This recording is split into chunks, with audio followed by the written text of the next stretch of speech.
Bien le bonjour. Aujourd'hui, et pour la première fois accessoirement, je vais parler de Kuro no Shukonchi. Kuro no Shukonchi est un manga écrit par Dofu Mayoi et dessiné par Ginamo depuis le 11 janvier 2018 dans le comics Gardo, et qui n'est pas encore édité en France. Initialement, c'est un light novel et depuis le 9 juillet 2022, il a reçu une adaptation animée. Passons maintenant au synopsis. Kelvin se réveille dans un autre monde. Une voix mystérieuse qui se présente comme la déesse Milfina, aka la déesse de la réincarnation, lui annonce qu'il est le grand gagnant d'une sorte de tombola et dont le grand prix le transfère dans un autre monde. En plus d'être invoqué dans un monde étranger, il est aussi amnésique car son lui d'avant a choisi d'échanger une partie de sa mémoire contre plus de points à attribuer à ses propres compétences. En effet, le système d'évolution ressemble à un système d'évolution des jeux de type RPG, où l'on commence avec un minimum de points d'attribution au départ, qui nous permet d'avoir accès à de nouvelles compétences et ou d'améliorer les anciennes ou les nouvelles. D'où le système de classement des compétences, classé de S à E. S pour le meilleur, E pour le pire. De plus, elle révèle que lui d'avant était tombé amoureux d'elle, et que donc maintenant, elle attend qu'il devienne assez fort pour pouvoir l'invoquer physiquement afin de faire partie réellement de sa vie.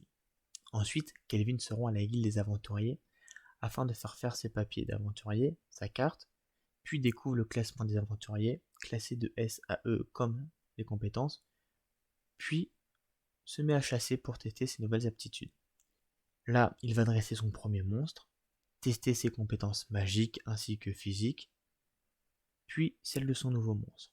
Le chapitre se termine sur Kelvin, voyant une elfe en cage exhiber tel un animal qui lui fait bel et bien réaliser qu'il est dans un monde différent du sien, très différent.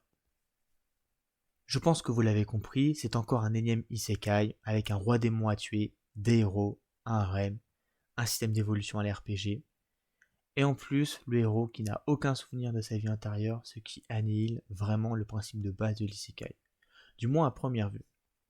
Bref, rien de nouveau sous le soleil, donc pourquoi parler de ce manga-là en particulier? Eh bien, parce qu'il est bien, mais encore.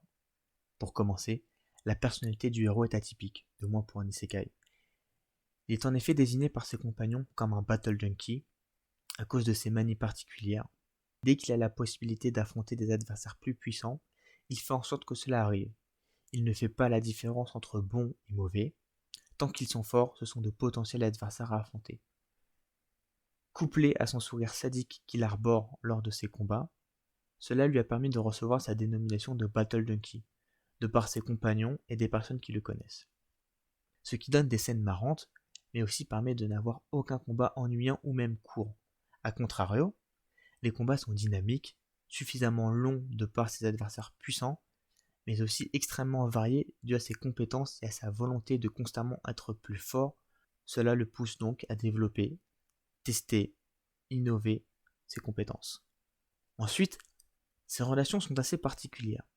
J'avais dit qu'il avait probablement un harem, et bien pas exactement. Au cours de son aventure, il va acquérir plusieurs compagnons qui vont l'accompagner. C'est normal, c'est classique. Son cercle sera donc constitué de femmes, d'hommes, mais aussi de monstres. Et c'est justement par ces personnages, chacun intéressant individuellement, rarement vus dans les isekai, que ce soit par leur particularité ou même par leur nombre.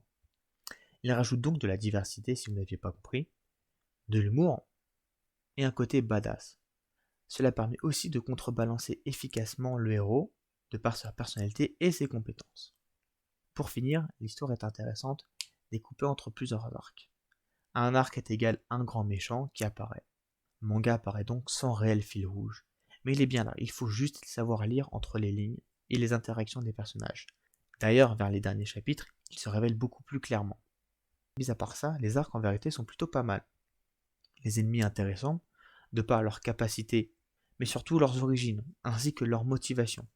Bref, vous l'aurez compris, même si c'est encore un énième isekai qui n'est certainement pas le manga du siècle, c'est un petit vent de fraîcheur pour le genre, agréable à regarder et intéressant à suivre. Donc si vous voulez lire ou tester un nouveau manga, que ce soit un isekai ou pas, ou juste du temps à tuer, vous pouvez y aller. Je vous laisse me faire des retours si vous l'avez déjà lu. À la prochaine.